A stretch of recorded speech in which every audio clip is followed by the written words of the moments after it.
Warahmatullahi taala wabarakatuh. Alhamdulillah, alhamdulillahilladzi an'ama alaina bitaysiri siyam wal qiyam wa ja'ala thawaba man fa'ala dzalika taghfirul khataaya wal atham. Wa asyhadu an la ilaha illallah wahdahu la syarika lah dzul jalali wal ikram.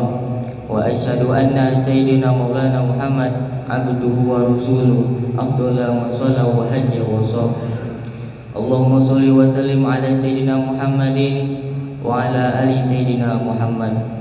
Allahumma akhina min dhulmatil wahmi wa aqibna bi nuril fahmi wa aftah alaina bi ma'rifati ilmi wa ahsin alaqana bil ilmi wa zailana bi fadlik wa ansur alaina min ghazaini rahmatika ya arhamar rahimin ya arhamar rahimin ya arhamar rahimin. Amma ba'd. Yang al-fakir hormati dan al-fakir muliakan para pengurus Masjid Al-Mubarakah dan juga para hadirin dan para hadirat salat subuh berjamaah yang dimuliakan Allah Subhanahu wa taala. Kita bersyukur kepada Allah Subhanahu wa taala yang dimana Allah Subhanahu wa taala telah memberikan kita banyak kenikmatan kepada kita semua. Di antara kenikmatan tersebut ialah kenikmatan iman, kenikmatan Islam, dan kenikmatan sehat wal afiat. Bahkan kenikmatan Allah Subhanahu wa taala berikan kepada kita semua itu semuanya banyak. Bahkan ada suatu malaikat yang mana malaikat ini ditugaskan oleh Allah Subhanahu wa taala untuk menghitung daripada rintihan-rintihan hujan yang turun di muka bumi ini dari zamannya Nabi Adam alaihissalam sampai akhirat nanti. Tapi malaikat ini dia tidak bisa menghitung daripada kenikmatan Allah Subhanahu wa taala yang turun ke muka bumi ini. Andaikan saja dedaunan sebagai kertasnya dan batang-batang pohon dijadikan sebagai penanya dan lautan yang ada di muka bumi ini dijadikan sebagai tintanya, maka demi Allah hal tersebut tidak bisa ataupun tidak cukup untuk menulis daripada kenikmatan Allah Subhanahu wa taala yang diberikan kepada kita semua. Ada satu kenikmatan yang paling mulia, kenikmatan yang paling afdol. Apa itu? Kenikmatan dijadikan kita sebagai umatnya Nabi besar Muhammad sallallahu alaihi wasallam. Ini kenikmatan sangat mulia, Pak. Sampai-sampai Nabi Musa alaihissalam iri kepada kita semua. Kenapa? Karena umatnya Nabi besar Muhammad sallallahu alaihi wasallam ini umat yang paling afdol dibanding dengan umat-umat yang lainnya. Sebagaimana dikatakan dalam qasidah Burdah yang dikarang oleh Al-Imam Busiri, beliau mengatakan apa? Ya qurmi ruslikunna akramal umami. Dengan kemuliaannya Rasulullah sallallahu alaihi wasallam, kita menjadi sebaik-baiknya umat. Daripada kenikmatan yang mulia ini, jangan sampai kita lalai. Bagaimana cara kita mensyukuri atas kenikmatan yang Allah berikan kepada kita sebagai umatnya Nabi besar Muhammad? Ya dengan kita mengikuti Nabi besar Muhammad sallallahu alaihi wasallam, dengan kita mengikuti sunnah-sunnah beliau, dengan kita menghidupkan daripada sholat-sholat sunnah. Di antaranya apa? Sunnah-sunnah Rasulullah. Kita pakai siwak, terus juga kita pakai doa-doa seharian, doa masuk kamar mandi, doa ketika makan, doa selesai makan, semuanya yang kita tahu kita jalankan sunnah Rasulullah sallallahu alaihi wasallam. Dan juga tak lupa kita harus hidupkan. Di zaman sekarang ini banyak orang-orang yang lalai di dalam sunnah-sunnahnya Rasulullah sallallahu alaihi wasallam. Sampai-sampai para ulama sekarang itu mereka menegaskan kepada para umatnya untuk selalu daripada mengamalkan daripada sunnahnya Rasulullah sallallahu alaihi wasallam. Karena sebagaimana Rasulullah sallallahu alaihi wasallam bersabda di dalam hadisnya, "Man ahya sunnati faqad habbani." Barang siapa yang menghidupkan sunnahku, kata Rasulullah sallallahu alaihi wasallam, maka sungguh dia telah mencintaiku, kata Rasulullah. Makanya di daerah ini, ya sekitar daerah ini, marilah kita hidupkan daripada sunnah-sunnahnya Rasulullah sallallahu alaihi wasallam. Jangan sampai kita melalaikannya. Maka Rasulullah sallallahu alaihi wasallam melanjutkan daripada hadisnya, "Wa man ahabbani kana ma'i fil jannah." Ya artinya barang siapa yang mencintaiku, maka sungguh dia telah memasuki surga bersamaku, kata Rasulullah sallallahu alaihi wasallam. Apakah kita nggak mau kita di surga nggak bersama Rasulullah? Ya nggak mau pasti jawabannya. Pasti kita ingin ya di surga bersama Rasulullah Shallallahu Alaihi Wasallam. Dan juga Al-Imam Asy-Syarani beliau mengatakan setiap beliau selesai sholat fardu itu pasti beliau berdoa kepada Allah Subhanahu Wa Taala apa? Allahumma habibni ila Nabi Sallallahu Alaihi Wasallam sampai 3 kali. Ya, artinya apa? Artinya ya Allah, tambahkanlah kecintaanku kepada Nabi besar Muhammad Sallallahu Alaihi Wasallam. Maka kenikmatan yang mulia ini jangan sampai kita lalai. Ya, maka di zaman sekarang ini banyak orang-orang lalai daripada sunnah Rasulullah Sallallahu Alaihi Wasallam. Bahkan mereka lupa daripada sunnah-sunnah Rasulullah Sallallahu Alaihi Wasallam. Ya, jangan sampai kita meninggalkannya. Ma'asyiral hadirin wal hadirat rahimakumullah.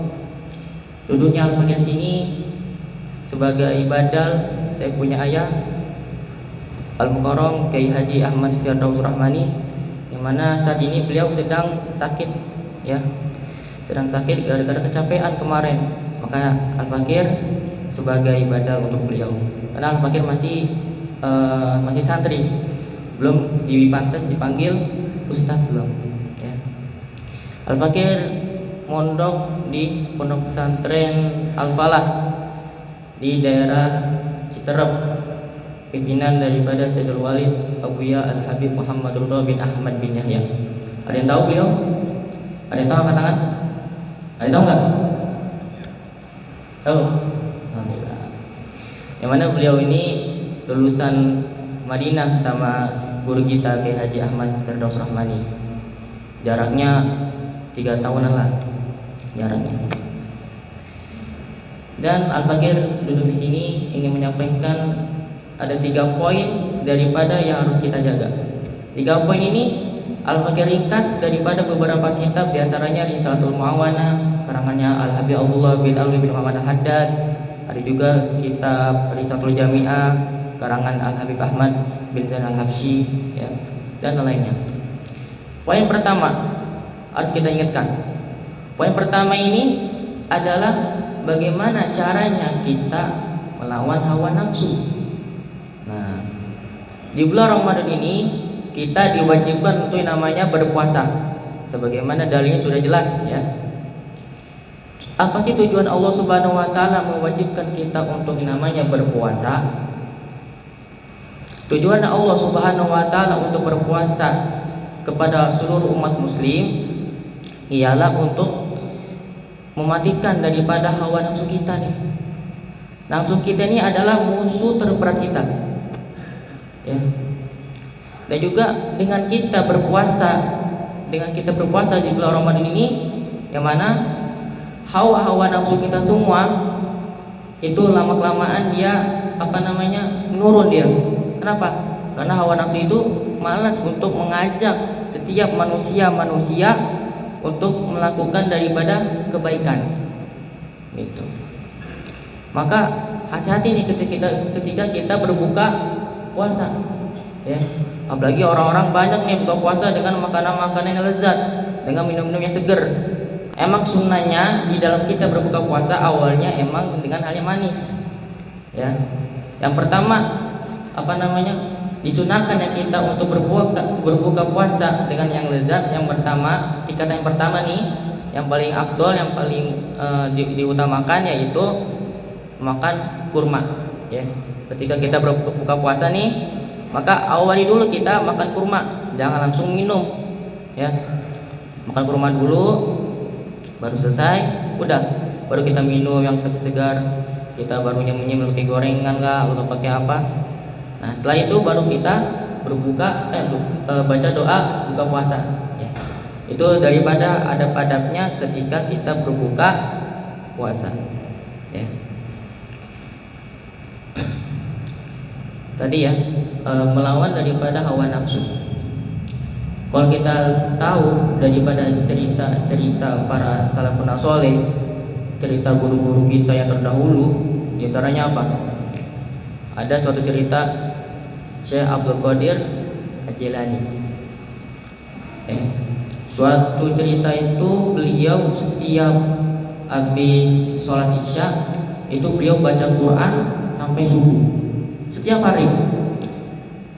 Keadaannya bagaimana beliau cara baca Qurannya sampai subuh? Caranya gini. Jadi beliau baca Qurannya itu yang di atas rumah beliau diri baca Qurannya, terus beliau sambil tangannya gini. Nah, depan tangannya ini ada paku. Kalau misalnya beliau ngantuk atau ketiduran, itu bisa jadi tangan beliau berdarah. Pernah suatu ketika beliau ketika baca Quran nih, saya belum ada jalani, nggak sengaja beliau ketiduran, loh, hampir tuh tangannya kena paku. Ya. Terus apa lagi cerita salafus soleh? Al Habib Abdurrahman As-Segaf, bukan Sayyidul Walid ya, bukan, yang terdahulu nih ceritanya. Al Habib Abdurrahman As-Segaf itu beliau nggak tidur selama 30 tahun. Bayangkan, beliau nggak tidur selama 30 tahun. Banyak daripada cerita-cerita yang fakir tahu daripada cerita salafus soleh. Dan juga ada suatu pertanyaan, bagaimana caranya kita bisa mendapatkan daripada malam Lailatul Qadar? Ya, ini banyak pertanyaan orang-orang. Bagaimana cara kita mendapatkan malam Lailatul Qadar? Nah, kita harus tahu dulu nih, daripada waktu malam Lailatul Qadar itu kapan? Banyak para ulama itu berbeda pendapat, bahwasanya ada yang mengatakan, ini pendapat yang dipegang, bahwasanya tempatnya malam Lailatul Qadar itu diantaranya apa? Di malam 10 terakhir di bulan Ramadan. Tapi Al Habib Abdullah bin Ali bin Muhammad Al-Haddad mengatakan di dalam kitabnya An-Nasihat Diniyah, dia mengatakan apa? Aku mendapatkan malam Lailatul Qadar itu di awal Ramadan. Ini termasuk daripada karomah beliau, daripada yang mana beliau mendapatkan malam Lailatul Qadar itu di awal Ramadan. Tapi ada yang mengatakan juga para ulama, ada yang mengatakan 17 Ramadan, ada yang mengatakan ini semuanya ada. Tapi intinya malam Lailatul Qadar itu waktunya tidak diketahui. Gitu. Kenapa Allah Subhanahu wa taala merahasiakan malam Lailatul Qadar itu? Karena Allah Subhanahu wa taala merahasiakan malam Lailatul Qadar itu sebagai agar kita ini beriman kepada Allah Subhanahu wa taala dan kita senantiasa beribadah kepada Allah Subhanahu wa taala. Kalau misalnya Allah Subhanahu wa taala menunjukkan malam Lailatul Qadar, kita nih setiap malam ketemu malam Lailatul Qadar. Apakah kita malam tersebut kita selalu beribadah kepada Allah? Mungkin sebagian besar enggak. Ada yang foto-foto lah ketika malam Lailatul Qadar, ada yang bikin SW, ada yang bikin IG story. Kalau misalnya Allah Subhanahu wa taala menunjukkan kepada kita malam Lailatul Qadar setiap malam Ramadan, ya pasti kita jarang kita beribadah kepada Allah, jarang kita beriman kepada Allah Subhanahu wa taala. Ya. Ma'asyiral hadirin rahimakumullah. Di bulan Ramadan ini ya kita disunahkan yang di dalamnya itu sholat tarawih. Maka ada pertanyaan orang-orang awam, berapa sih jumlah rakaat sholat tarawih itu? Nah, sebagaimana 4 mazhab daripada jumlah rakaat sholat tarawih itu, 4 mazhab ini mereka bersepakat, di antaranya Imam Syafi'i, Imam Maliki, Imam Ahmad bin Hanbal, Imam Hanafi, itu mereka berpendapat bahwasanya jumlah rakaat sholat tarawih itu ada 20 rakaat. Dari mana mereka mendapatkan dalil? Dalilnya itu didapatkan oleh seorang sahabat yang namanya Sayyidina Umar bin Khattab. Ya. Terus kalau saya sholat tarawihnya 8 rakaat boleh apa enggak? Boleh. Akan tapi pertanyaannya berapa maksimal kita sholat tarawih? Ya, jumlah sholat tarawih ada 20 rakaat. Kalau misalnya kita lebih sholat tarawih tarawih 20 rakaat bagaimana kalau misalnya lebih? Umpama dia pengen sholat tarawih 50 rakaat, 21 rakaat, 40 rakaat, boleh apa enggak? Apa atau sah apa enggak sholatnya? Maka jawabannya sah.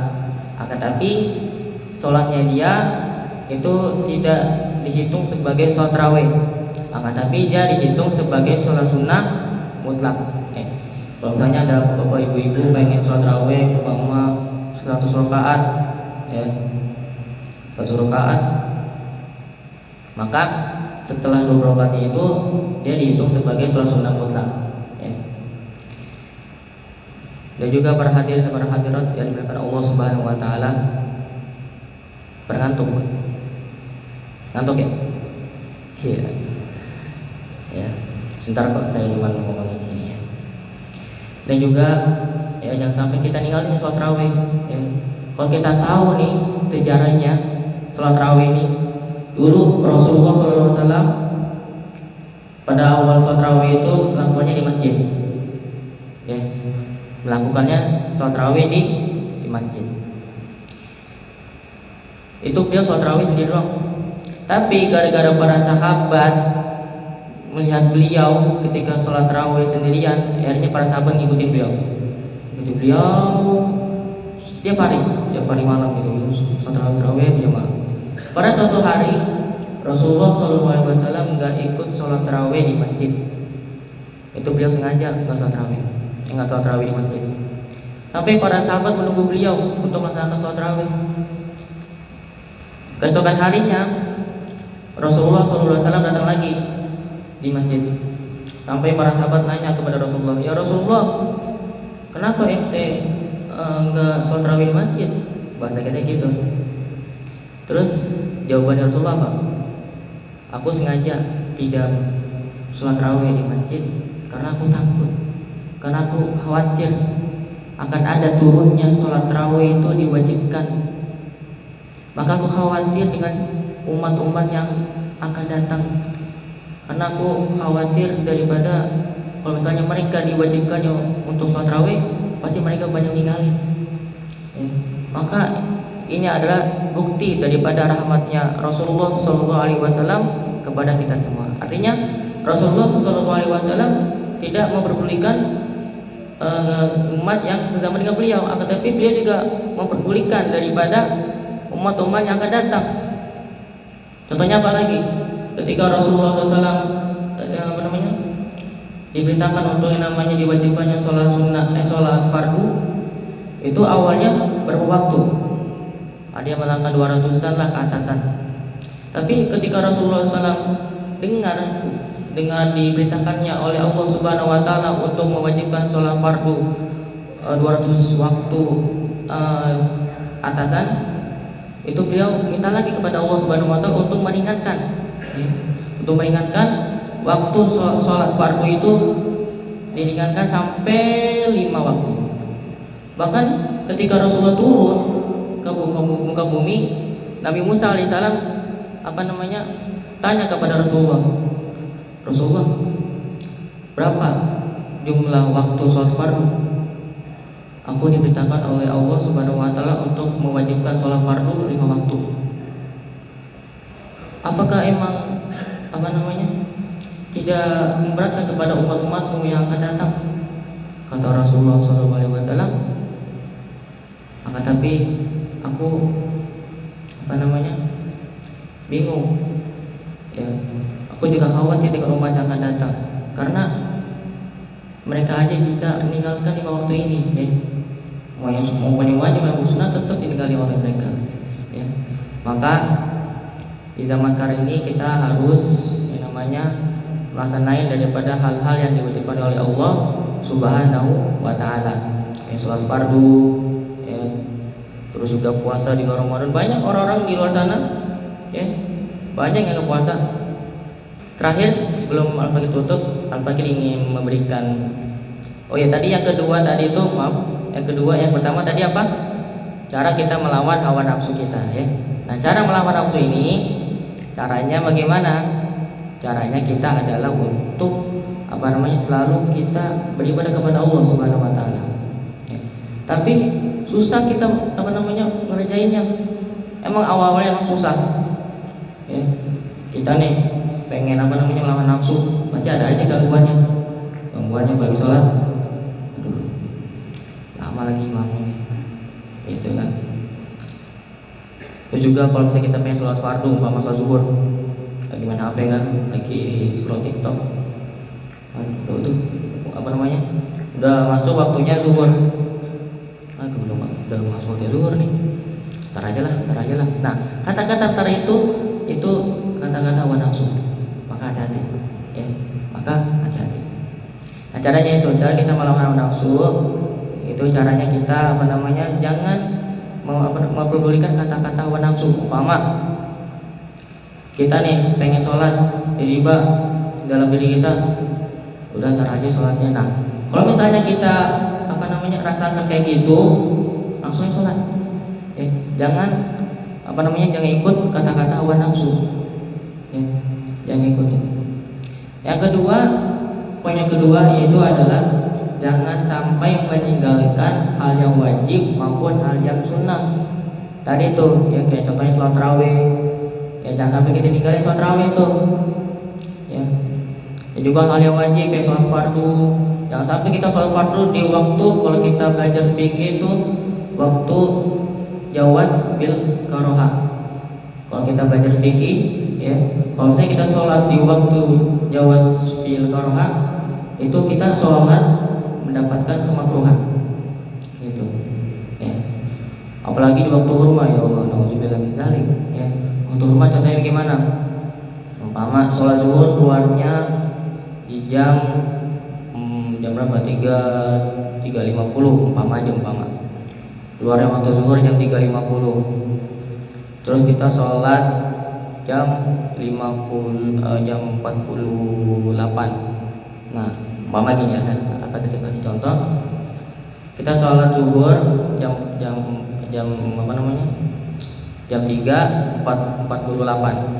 Keluarnya waktu zuhur itu jam 3.50. Kita sholat zuhur.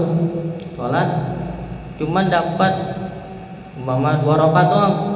Sisanya di luar waktu. Ya. Apakah sah sholat kita? Tetap sah. Tapi kita mendapatkan dosa. Ya, nauzubillah, jangan sampai kayak gitu ya. Ya, yang ketiga itu poin yang ketiga adalah menghindari dari 5 perkara ini. Ya. 5 perkara ini membatali daripada pahala puasa kita.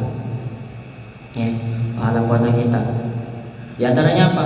Yang pertama yaitu bohong. Ingat nih, jangan sampai kita ninggalin nih. Jangan sampai kita lakuin.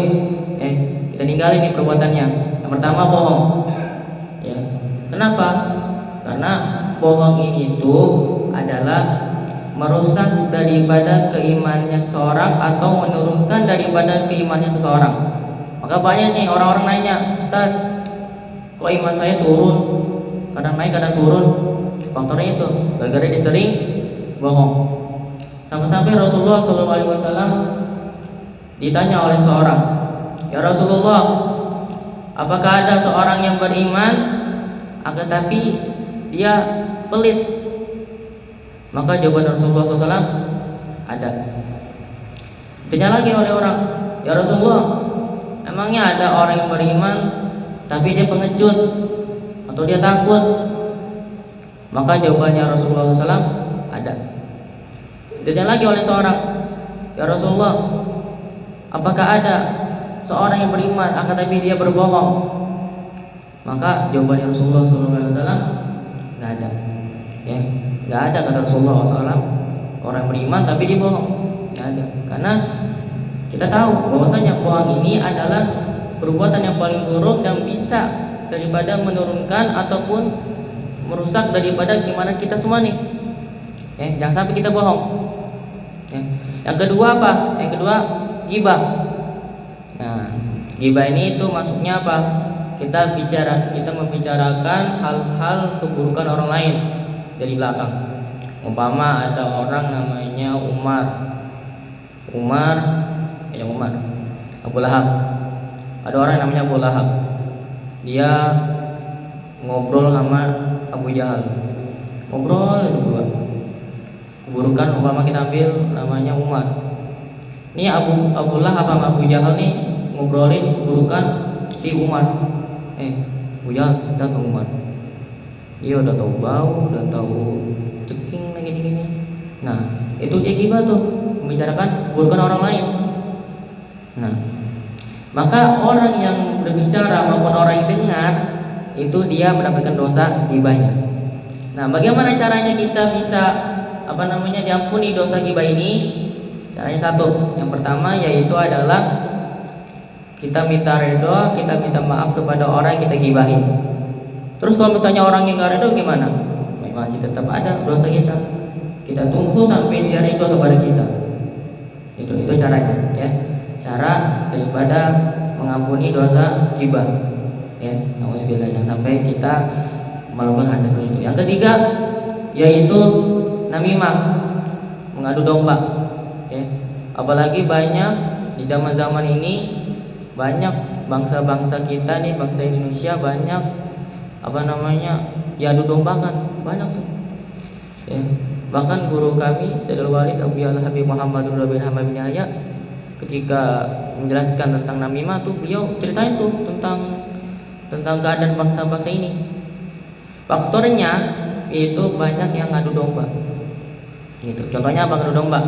Contohnya ada yang namanya Umar, atau lagi namanya Ali.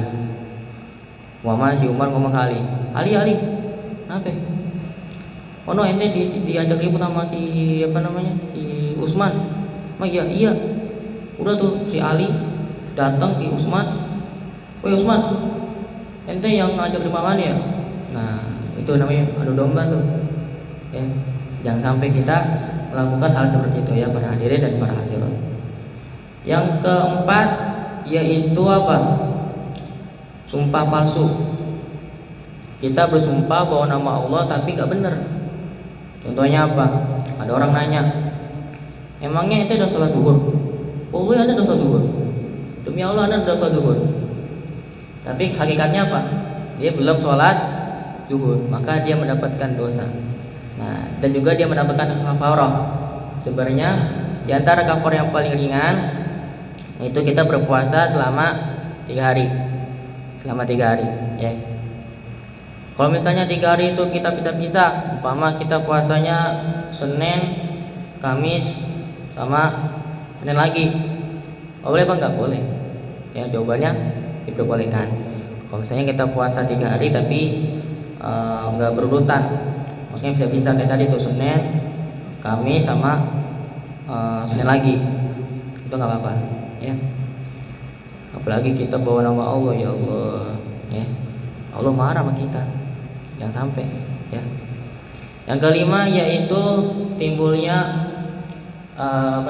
syahwat, ya.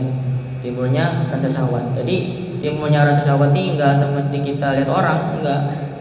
Ada yang syahwat dengan hewan, ada orang syahwat dengan apa?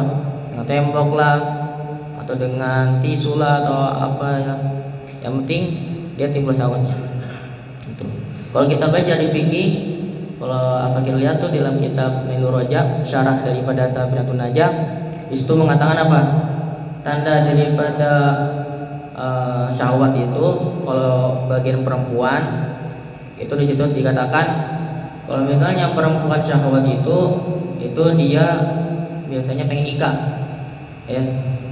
Misalnya ya perempuan yang suka sama laki, terus dia syahwat tuh. Nah, syahwatnya itu dia pengen mati sama dia, gitu. Nah, kalau laki-laki, ini saya agak minta maaf ya ngomongnya agak jorok ya. Kalau laki-laki itu syahwatnya itu apa ya bahasa kitanya, kemaluannya itu iri dia, ya, mohon maaf. Itulah dari bagi 5 perkara ini. Jangan lupa kita jangan lupa kita hafalkan ya. Yang pertama tadi bohong, yang kedua tadi ghibah, yang ketiga apa? Namimah, ngadu domba, yang keempat sumpah palsu atau bawa nama Allah yang tidak benar, yang kelima tadi apa? Timbulnya syahwat, ya. Itu saja yang saya sampaikan. Dan juga Al-Fakir minta doakan kepada para hadirin dan para hadirat umumnya. Ya, Al-Fakir sekarang ini masih kelas 1 aliyah. Ya. Sekarang Al-Fakir masih kelas 1 aliyah dan Al-Fakir mondok di situ selama 6 tahun. Nah, setelah 6 tahun di situ Al-Fakir baru diberitakan oleh Al-Fakir punya ayah Kiai Haji Ahmad Firdaus Rahmani untuk belajar di luar, di negara Yaman, di insyaallah ya kalau bisa di Hadramut, di Seoulnya.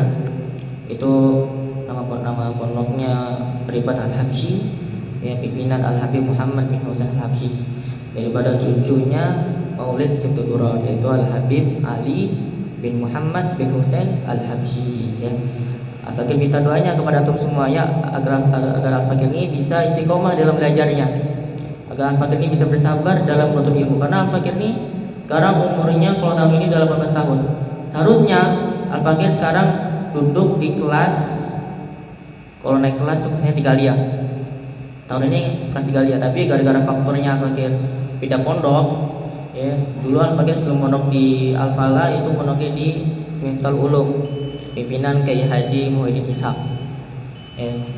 Itu kaum Al-Fakir.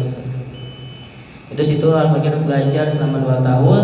Terus Al-Fakir disuruh oleh saya punya ayah untuk pindah ke pesantren Al-Falah, ya. Jadi pas pindah tuh turun lagi. Soalnya kalau di sana itu dari kelas 1 sampai kelas 2 sanawiyah itu mereka diwajibkan untuk belajar bahasa Arab, ya.